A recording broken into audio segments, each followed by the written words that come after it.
I grew up in that house, every corner holding a memory I cherished, every hallway echoing laughter from years gone by. It was more than just walls and a roof. It was the place where my sister and I learned about life, about love, about the little joys that make a home worth coming back to.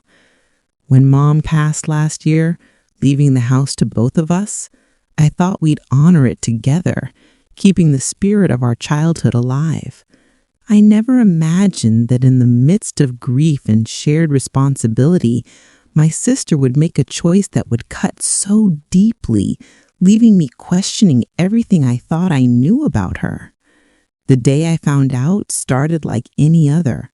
I had gone to the bank to check on some documents related to the house, wanting to finalize a few details before the year ended.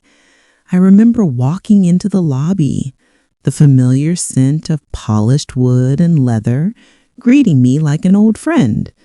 I smiled at the teller, small talk bouncing lightly over the counter, and then casually mentioned the house, asking if any transactions had gone through recently. Her eyes went wide for a split second, and something about her expression made my stomach tighten. She said, "Actually, there was a sale process last month." At first, I thought she'd misspoken. "A sale?" I asked, trying to keep my voice calm, to keep the panic from rising before I understood what she meant. "You mean someone put a lien on it, or—" "No, ma'am," she said gently. "The property was transferred to another party entirely. The title has been updated." I felt my knees weaken, and for a moment I had to steady myself against the counter.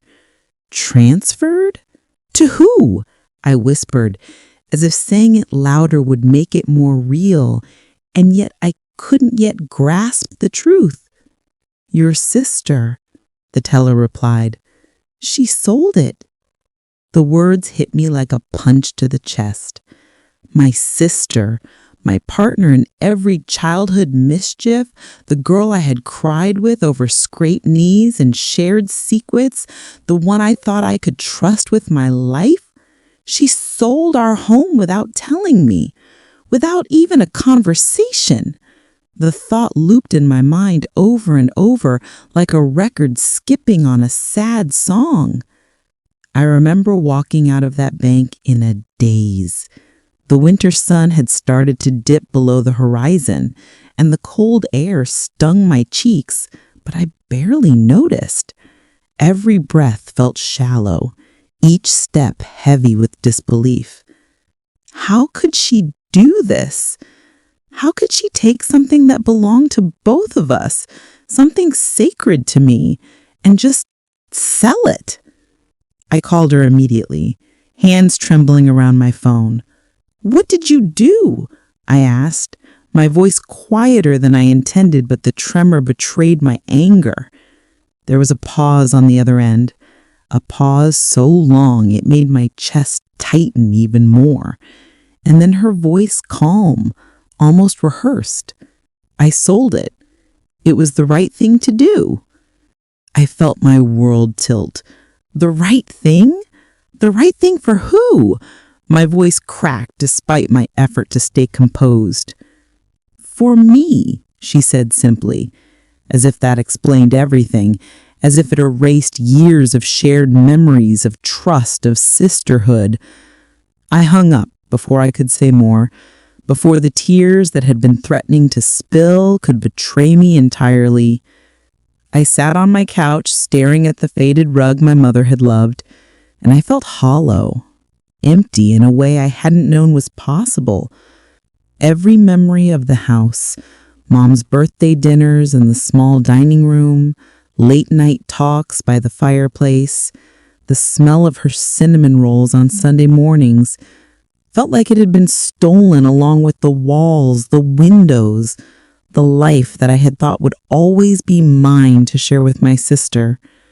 In the days that followed, I tried to understand her reasoning. She claimed it was financial necessity, that she needed the money to handle debts I wasn't aware of.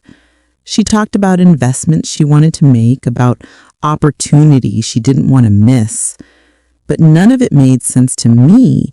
She had always been impulsive, yes, but never at the cost of something so personal, so intimate to our shared life. And she never even tried to talk to me about it. She had made the decision alone, executed it alone, and then presented it as fact, as if my voice, my feelings, my memories didn't matter at all. I reached out to a lawyer to see if there was any way to challenge it, any way to reverse the sale. But legally, everything had been done properly. My sister had been the sole signer on the paperwork. She had presented her identification, and the buyers were legitimate. I sat in that office, the papers spread out before me, and I realized something I didn't want to admit. I had been blindsided, and there was no going back.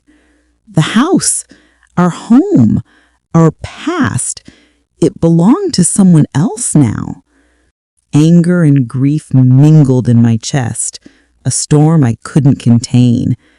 I wanted to scream at her, to call her every name I could think of, to make her feel the same emptiness I felt. But I also knew that wouldn't bring the house back. That wouldn't restore the laughter that had once filled those rooms. It wouldn't return the memories frozen in the corners of the old walls. So I did what I could. I began to document everything, every conversation, every emotion, every betrayal.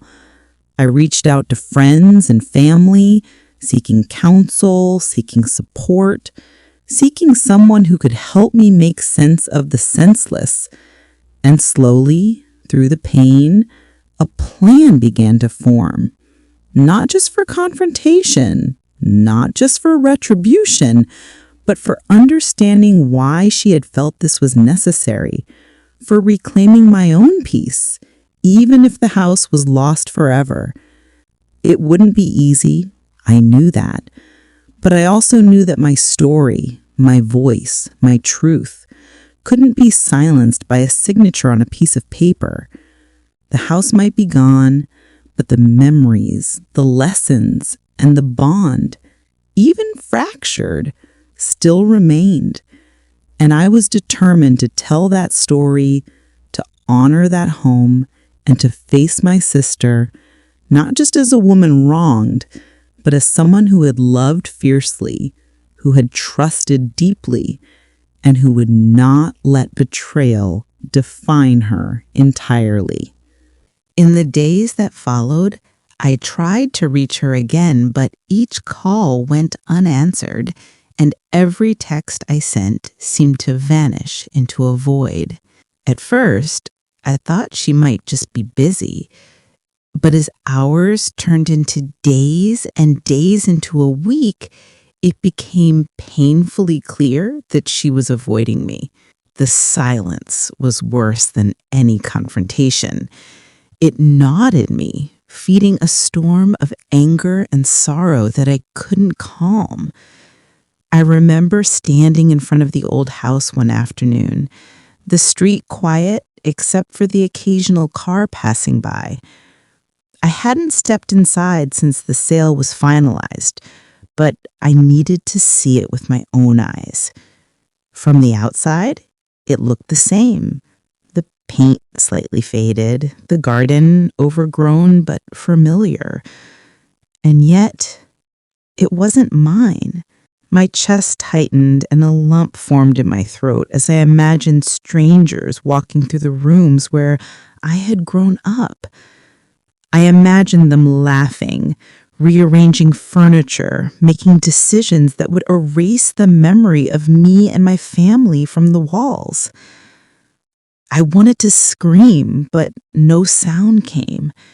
When I finally reached my sister, it was by accident. I ran into her at a local cafe, the one we had gone to as kids after school, the one where she had always stolen the last chocolate croissant and laughed when I caught her.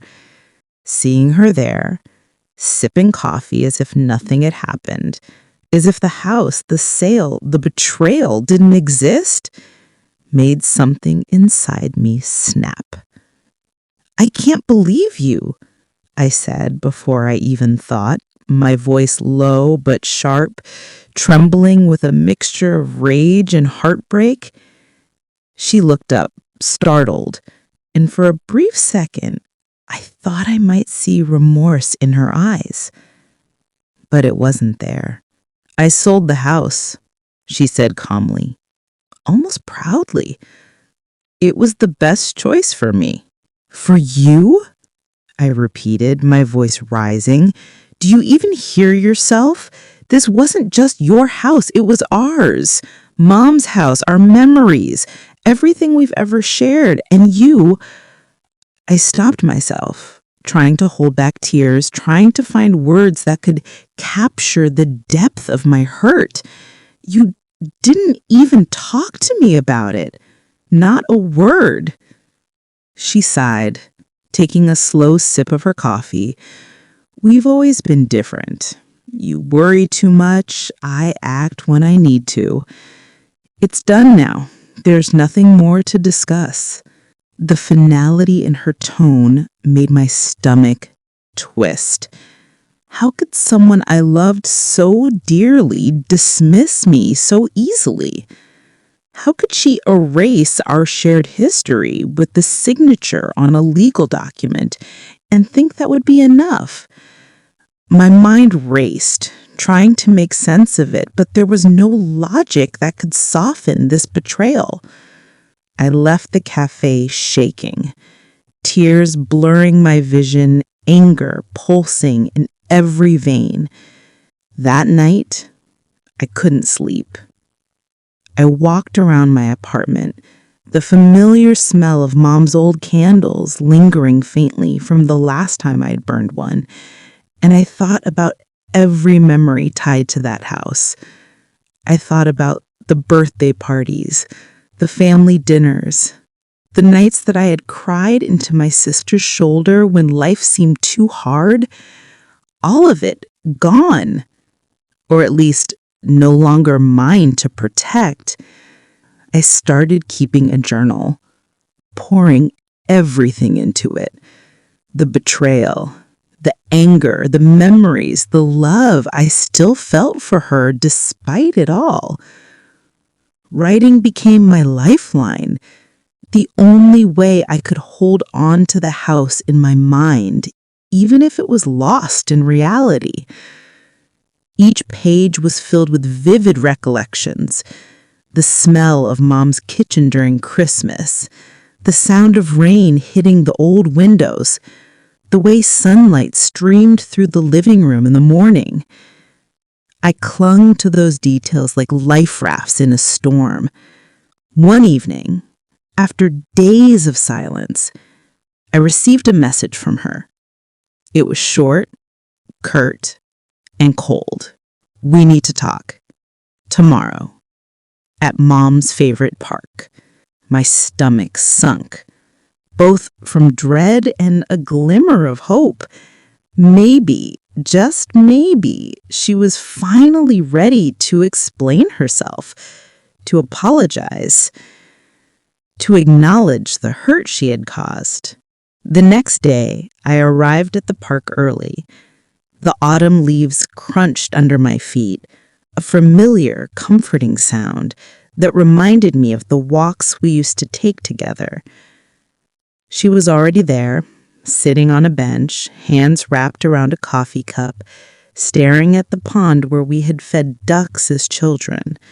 She didn't look up when I approached, but I could feel her presence before I even reached the bench. I began, but words failed me. The anger and hurt I had carried for weeks threatened to spill over. "I know you're angry," she said quietly, finally meeting my gaze. Her eyes were softer than before, but still guarded. "I'm not going to lie to you. I sold the house. I made my choice, And yes, I know it hurt you. It hurt me too, in a way. I blinked, confused. Hurt you? How could it hurt you when you made the decision alone? When you ignored everything we shared? She looked down, fiddling at the edge of her sleeve. Because it was ours. I grew up there too, and even though I wanted to move forward to fix my own mistakes, part of me felt like I was betraying everything we had. I wanted the money, yes, but I don't know, I thought I was doing the right thing, but I see now how selfish it was. For the first time in weeks, I saw a flicker of remorse, a crack in the armor she had built around herself. My heart ached at the sight. Despite the betrayal, despite the anger, I still loved her. That love made the hurt sharper, but it also offered a path forward. We sat in silence for a while, watching the ducks glide across the pond. I could feel the tension between us, but also the possibility of understanding, of beginning the slow process of rebuilding trust. I wasn't ready to forgive her fully, not yet, but I realized that holding on to only anger would destroy me more than it would hurt her. That day, we began to talk, not about the house, not about the sale, but about us, about our childhood, about the bond that had always existed beneath the surface. It was awkward at first, the words hesitant, the emotions raw, but it was a start to healing, to reclaiming a part of ourselves that the sale could never erase. I left the park that evening with a heaviness in my chest. Yes, but also a glimmer of hope. The house was gone, but my memories, my love, and my connection with my sister, fractured though it was, still remained, and I was determined to nurture it, to protect it, and to find peace not in possession of a house, but in the bond that no signature could take away. Even after our conversation at the park, the anger inside me didn't fully disappear. It simmered beneath the surface, flaring up at the smallest reminders of what she had done. Every time I drove past the old house, every time I passed the neighbors who waved at her new owners, I felt a sting, a sharp, painful reminder that my past had been rewritten without my consent. I wanted answers, accountability, some acknowledgement that what she did was not just a financial decision, but a betrayal of everything we had shared. I began by carefully gathering information. I contacted the buyers, not to harass them, but to understand the timeline, the documents, the legal steps she had taken. Everything had been done properly, but knowing the details gave me a sense of control, a way to reclaim a sliver of power in a situation that had left me feeling powerless. I knew I couldn't undo the sale, but I could ensure that her actions had consequences beyond just my heartbreak. Then I confronted her again, this time in private. I invited her over under the guise of wanting to discuss family matters. When she arrived, she was polite but wary, as if she knew I was no longer the sister who would quietly accept her decisions. "I've been thinking a lot about the house," I said, trying to keep my voice calm but firm. "I realize I can't get it back, but I need to know why you didn't even try to include me, why you made this choice alone." She shifted uncomfortably, her eyes flicking to the floor. "I thought I was protecting you. I didn't want you to worry about the bills, the taxes, the maintenance. I thought I could handle it all and spare you the stress." I laughed bitterly, shaking my head. Protecting me? By taking what wasn't yours to take? By selling our home without even a conversation? You don't get to decide what's best for me when it comes to my life, my memories, my family. For a long moment, we just stared at each other, the weight of years of shared history and recent betrayal hanging heavily between us. Then I said the words that had been building inside me for weeks. I need some accountability. I need you to understand the damage this caused, not just to me, but to our family. She nodded slowly, her lips pressed tightly together. I do, she said quietly. I'm sorry. I really am. I was selfish, and I see that now. Her apology didn't erase the anger, but it was a start. I realized that revenge wouldn't come from lawsuits or threats. It would come from reclaiming my own life, my own dignity, and asserting boundaries that had been crossed. I began by carefully gathering information. I contacted the buyers, not to harass them, but to understand the timeline, the documents, the legal steps she had taken. Everything had been done properly, but knowing the details gave me a sense of control, a way to reclaim a sliver of power in a situation that had left me feeling powerless. I knew I couldn't undo the sale, but I could ensure that her actions had consequences beyond just my heartbreak. Then I confronted her again, this time in private. I invited her over under the guise of wanting to discuss family matters.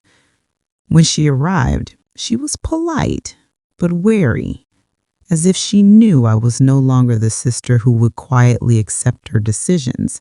I've been thinking a lot about the house, I said, trying to keep my voice calm but firm.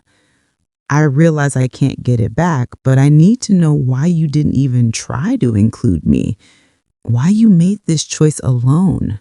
She shifted uncomfortably, her eyes flicking to the floor. I thought I was protecting you. I didn't want you to worry about the bills, the taxes, the maintenance.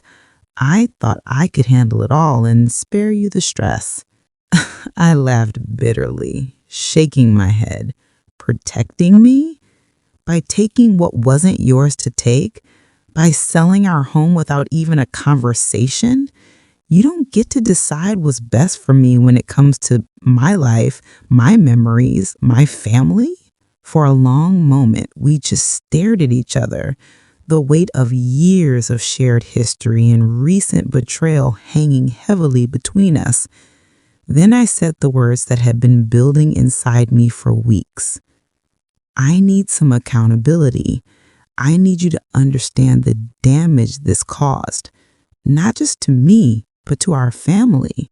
She nodded slowly, her lips pressed tightly together. I do, she said quietly. I'm sorry. I really am. I was selfish, and I see that now.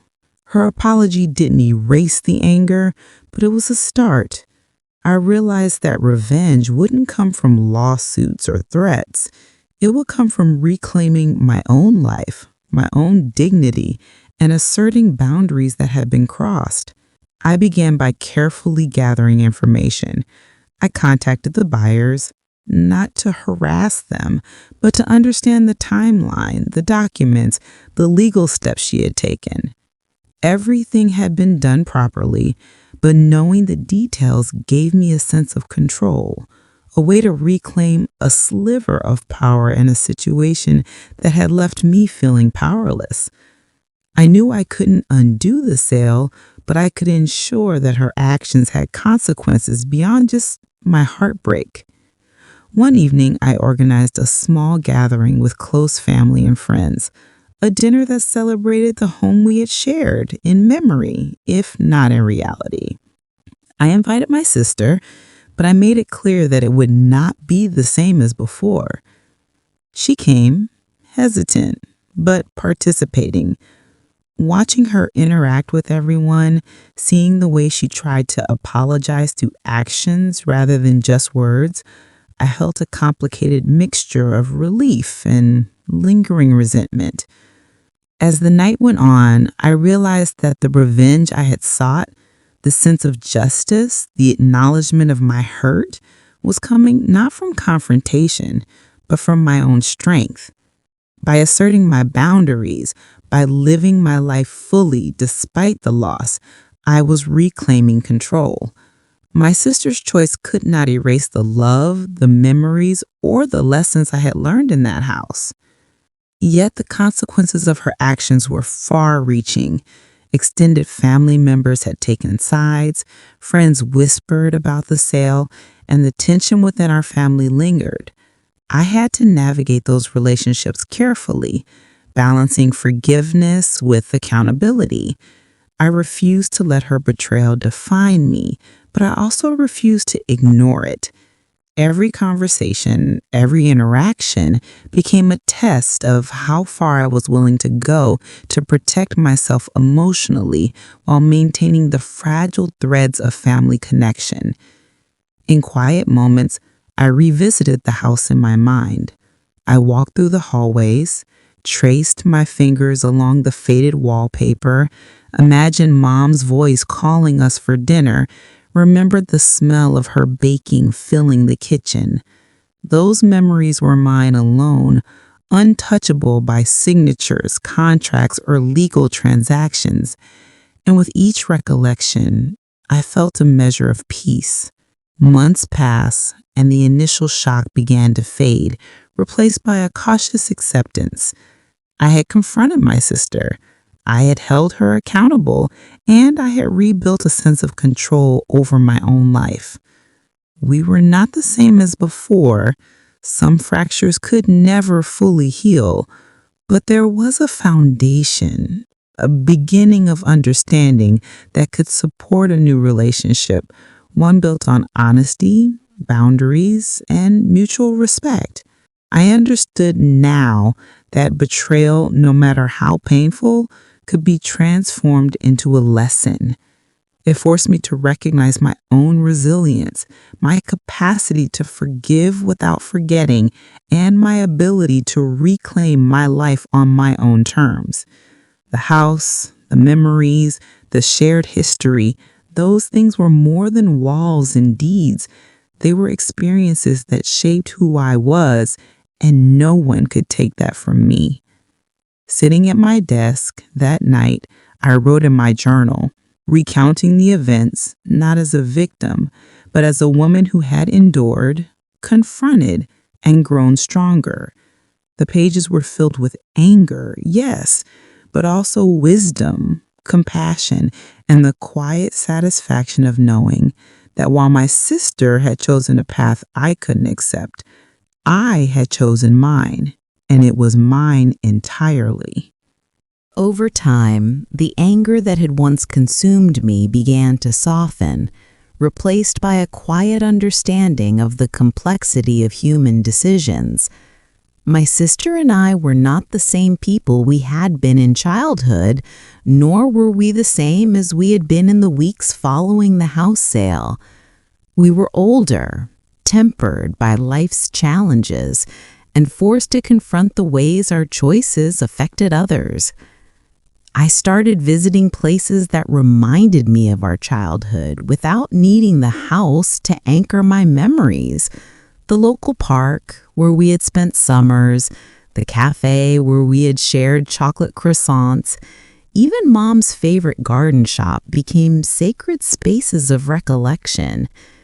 In these places, I could feel the essence of our family history without being tethered to bricks and mortar. It was liberating in a way I hadn't expected. One afternoon, my sister and I met for coffee again. This time, there was a tentative warmth between us, a sense that while the past could not be erased, the future could still be shaped. We talked about small things at first, work, friends, shared hobbies, but eventually the conversation turned to the house, not with accusations, but with acknowledgement. "I know I hurt you," she said quietly, eyes downcast. "I don't expect forgiveness yet, but I hope one day we can move past it." I nodded, feeling the tension in my chest ease slightly. "I don't know if I can forget, but I'm learning to let go of the resentment. I want us to have a relationship, even if it's different from before." It was the first time in weeks that I felt a genuine connection, fragile but real. We weren't pretending the pain didn't exist, but we were acknowledging it. And in that acknowledgement, there was room for healing. In the weeks that followed, I focused on my own life. I started small projects, reconnecting with friends I had neglected during the months of turmoil. I pursued personal goals I had set aside, reminding myself that my value was not tied to a house, a property, or even my sister's approval. Slowly, I felt a sense of independence and self-worth return, a recognition that I could carry my past with me without letting it define my present. One evening, as I sat in my apartment, the sun setting in warm amber hues across the city skyline, I reflected on the journey I had been through. The pain of betrayal had been profound, but so too had been the lessons it brought. I had learned about the fragility of trust, the importance of boundaries, and the strength that comes from facing heartbreak with courage. I realized that closure wasn't about reclaiming the house, nor was it about erasing the hurt. It was about accepting the reality of what had happened, embracing the memories I still cherished, and finding peace in the knowledge that I had survived. I had faced betrayal and emerged with my integrity intact, my voice heard, and my spirit strengthened. When I thought of my sister, the anger no longer flared uncontrollably. Instead, there was a cautious empathy, a recognition that she too was human, prone to mistakes and capable of growth. Our relationship was far from perfect, but it was real. And for the first time in months, I felt hopeful about the possibility of rebuilding trust. Step by step, conversation by conversation, memory by memory. That night, as I closed my journal and prepared for bed, I felt a quiet gratitude. I had survived a storm that could have broken me, and I had learned that life's most painful moments often carry the deepest lessons. I didn't know what the future would hold, but I knew that I had the resilience to face it, the wisdom to navigate its challenges, and the capacity to love even when it was difficult. And as sleep finally claimed me, I carried with me the comfort that though the house was gone, its essence, the laughter, the lessons, the love would remain with me always. It was a part of me that no one could ever take away, and that realization brought a peace I hadn't thought possible in those first raw days of betrayal. Months passed, and life began to settle into a new rhythm, one that didn't involve the house, but still carried its lessons. I noticed the subtle ways the betrayal had shaped me, not just in my caution with my sister, but in how I approached all relationships. I became more deliberate, more aware of who I trusted, and yet, paradoxically, more willing to forgive. I realized that holding on to anger indefinitely only kept me tethered to the pain, while forgiveness, careful, deliberate forgiveness, allowed me to reclaim my own peace.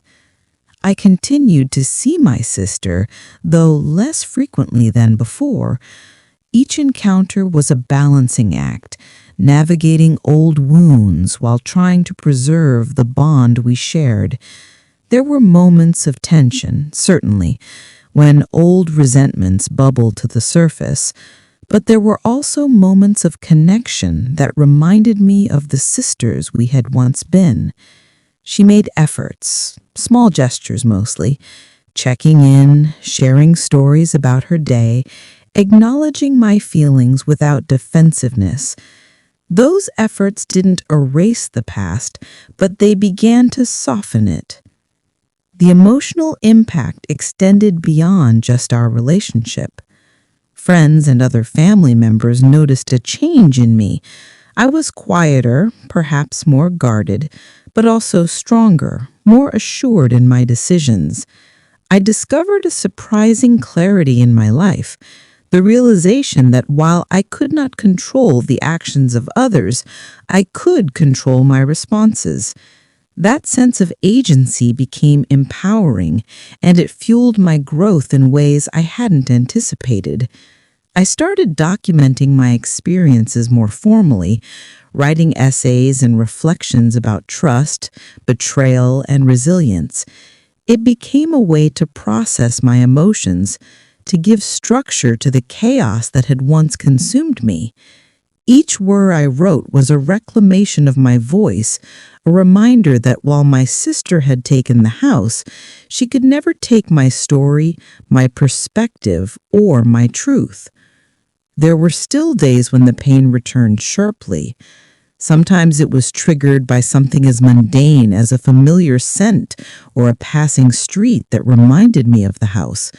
Sometimes it was a fleeting image of my sister smiling, seemingly unconcerned about the chaos she had caused. On those days, I allowed myself to feel the hurt fully, to mourn the loss of what could have been, and then consciously chose to release it.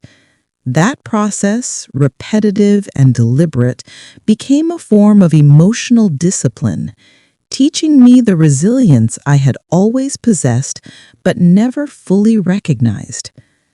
I also began helping others in similar situations, friends or acquaintances facing family betrayal or financial disputes. Sharing my story, offering guidance, and simply listening became a way to transform my pain into purpose. I realized that my experience, painful as it had been, could be a source of insight and support for others navigating their own storms. In a strange way, the betrayal had opened a door to empathy I hadn't fully explored before. By the end of the year, I felt a sense of completion, not a perfect closure, not a return to the life I had before, but a deep acceptance of reality. My sister and I had reached an uneasy but honest understanding. We respected each other's boundaries, acknowledged past mistakes, and cautiously rebuilt a connection that honored the past and the future. I had reclaimed my voice, my agency, and my emotional well-being. Looking back, I understood something crucial. Betrayal doesn't just wound, it teaches. It forces introspection, challenges assumptions, and ultimately, if approached with courage and honesty, cultivates growth. I had been tested in ways I could never have imagined, and I had emerged with a clearer sense of self, a stronger understanding of relationships, and an unwavering commitment to protect my own heart without closing it entirely to others. And as I sat in my small apartment, the city lights twinkling through the window, I realized that I had not only survived the betrayal, I had transformed it.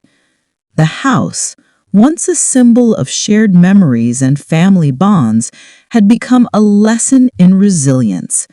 Its absence reminded me of what truly mattered: the love we carry within us, the lessons we learn from hardship, and the strength we discover when we refuse to let pain define us.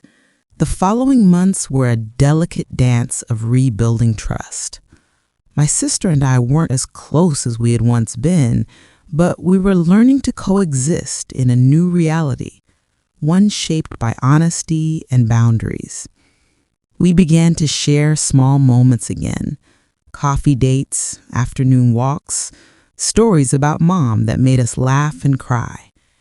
It wasn't the effortless connection of our childhood, but it was real, and that mattered. One evening, as we sat on a park bench watching the sunset, I realized how far we had come. The air was crisp, filled with the scent of fallen leaves, and the sky blazed in orange and pink hues. I looked at my sister and saw not the person who had betrayed me, but the human being capable of mistakes, remorse, and growth. She met my gaze, and for the first time in a long time, I felt truly seen, not for the anger I carried, but for the person I had become in its aftermath. "I've been thinking," she said quietly, "about everything that happened. I know I can't undo the past, but I want you to know that I'm trying to be better, not just for me, but for us." I nodded, letting her words sink in. "I see that," I said softly, "and I'm learning to let go, not because it erases the hurt, but because holding on to it won't help either of us." It was a revelation I had come to gradually. Closure isn't about forgetting or pretending nothing happened. It's about acknowledging the pain, understanding the reasons behind it, and choosing to move forward with awareness and grace. I realized that I could love my sister without condoning her actions, and that our bond could survive even if it was altered forever. The experience also taught me the value of communication. Had she been honest from the beginning, perhaps we could have found a solution together. The house, as painful as its loss was, became a powerful reminder that transparency and respect are essential in relationships. I carried that lesson into other areas of my life: friendships, professional relationships, even casual acquaintances. I was more mindful, more deliberate, more aware of how my actions impacted others and how their actions impacted me. I also took time to nurture myself, to rebuild my sense of identity independent of family expectations or shared possessions. I traveled, explored hobbies I had set aside, and immersed myself in creative projects that brought me joy. Each step I took away from the shadow of the betrayal strengthened me, reinforcing that my life was mine to shape, regardless of others' decisions. Occasionally, I would revisit the street where our house once stood. From a distance, I could see the new occupants, and instead of the sharp pang of anger I had once felt, there was a quiet acceptance. The physical space no longer belonged to me, but the memories, the lessons, and the emotional growth it had catalyzed were mine forever. The house had been taken, yes, but it had also given me a gift: the resilience to endure, the wisdom to navigate complex family dynamics, and the courage to assert my own worth. I began sharing my story with close friends, and eventually with a small online audience, carefully recounting the journey of betrayal, heartbreak, and eventual healing.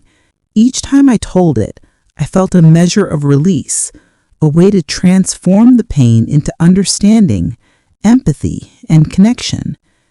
People resonated with the story, not because it was unique in the world, but because it was authentic, raw, and human. And in their responses, I found validation, encouragement, and a sense that my experience could help others navigate their own struggles. As the years passed, my sister and I maintained a cautious but steady relationship. The wounds had left scars, as they always do, but those scars were also reminders of survival, growth, and the complexity of love. I had learned that forgiveness isn't a single act. It's a process, a daily choice to acknowledge hurt without letting it consume you, to engage with others honestly while protecting your own heart. And in that understanding, I found peace. The house may have been gone, but it had shaped me in ways no sale or signature could erase. I carried it within me, in memories, in lessons, in the emotional strength I had gained. I had faced betrayal, I had confronted it, and I had emerged with clarity, resilience, and an unwavering commitment to honor my own truth. In quiet moments, I still thought of the house, of the laughter that once filled its rooms, of the sister I had loved and lost in fragments. But now those thoughts brought a gentle warmth rather than searing pain. I had learned to hold both love and hurt in the same hand, to carry the past with grace, and to step forward into the future with an open heart. And as I closed my journal each night, reflecting on the journey that had brought me here, I felt a sense of quiet triumph. Not over my sister, not over the circumstances, but over my own resilience. I had faced a storm that could have broken me, and instead it had forged a stronger, wiser, and more compassionate version of myself. The following months brought a quiet rhythm to our lives. My sister and I weren't as close as we once were, but there was a sense of balance, a tentative truce built on honesty, accountability, and mutual respect. We still had our disagreements, and old tensions occasionally surfaced, but we approached each moment with a greater awareness of how fragile relationships can be and how easily trust can be broken. One afternoon, we decided to visit Mom's favorite spot by the lake, a place we had gone together as children. The water shimmered under the afternoon sun, and the gentle breeze carried the scent of autumn leaves. Sitting side by side on the old bench, we didn't speak immediately.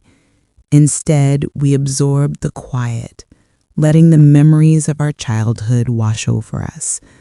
Finally, my sister spoke, her voice low and tentative. "I've been thinking a lot about what happened with the house. I know I can't undo it, and I can't ask you to forget, but I hope one day you can see that I never wanted to hurt you intentionally."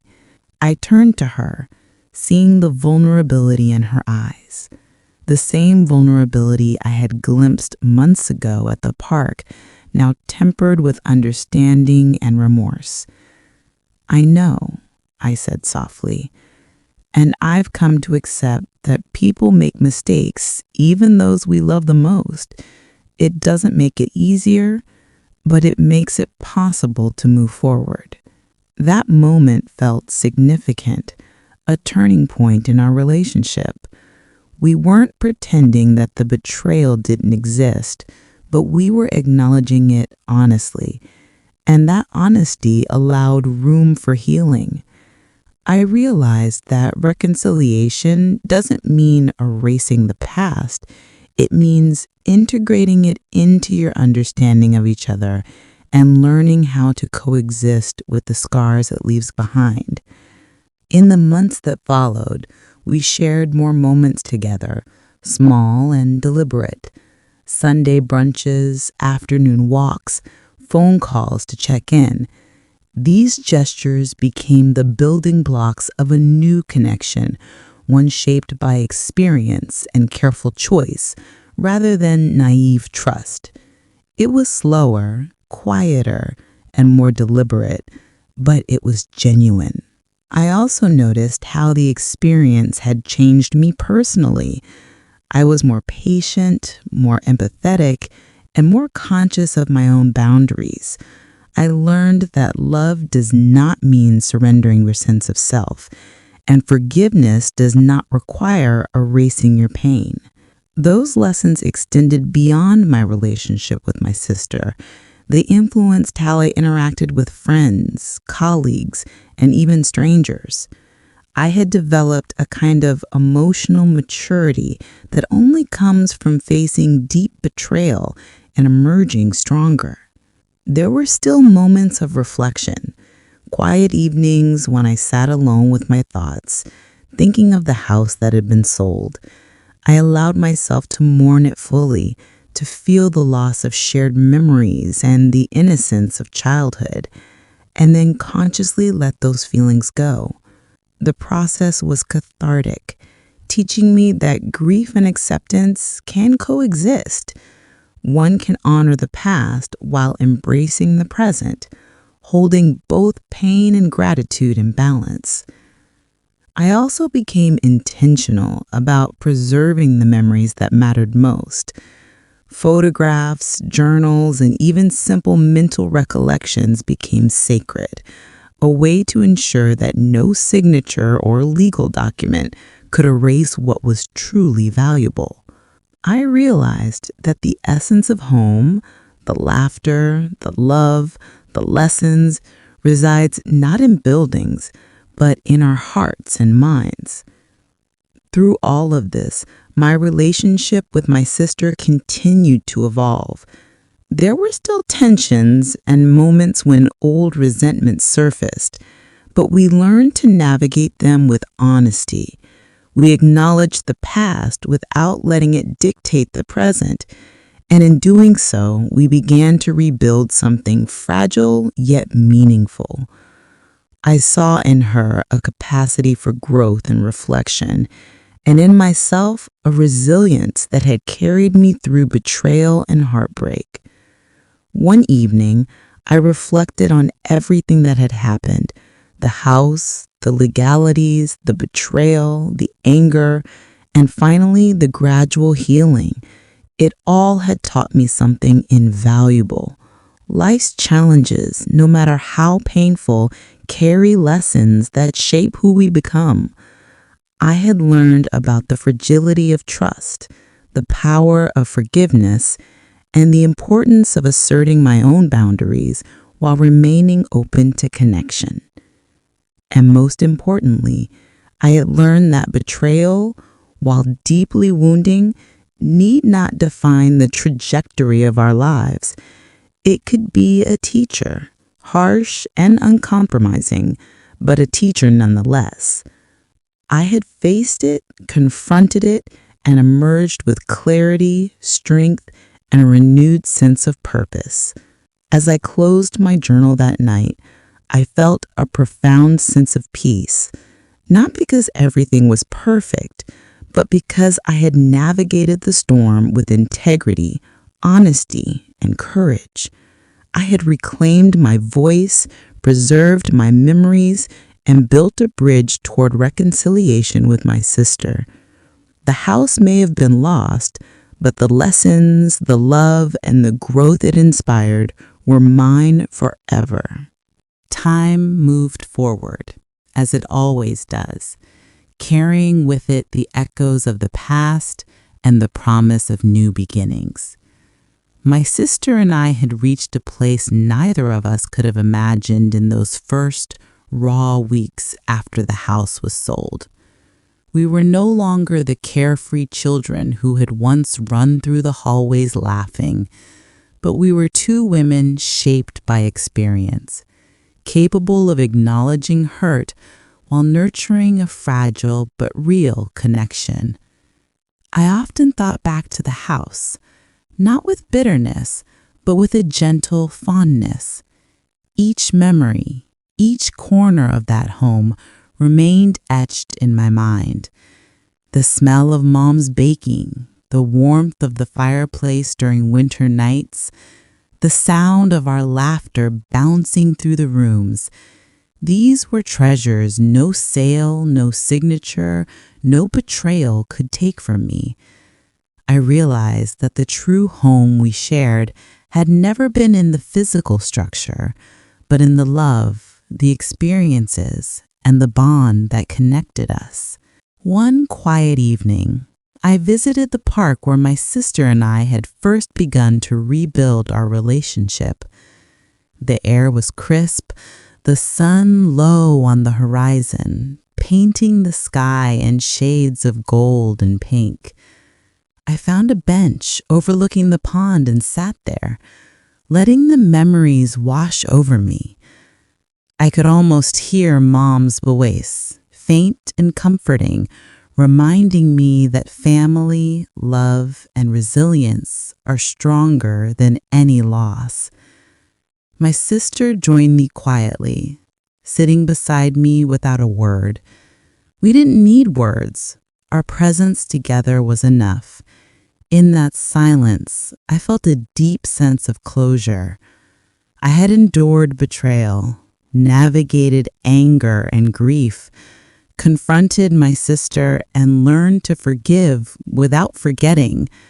I had reclaimed my own life, my own voice, and my own peace.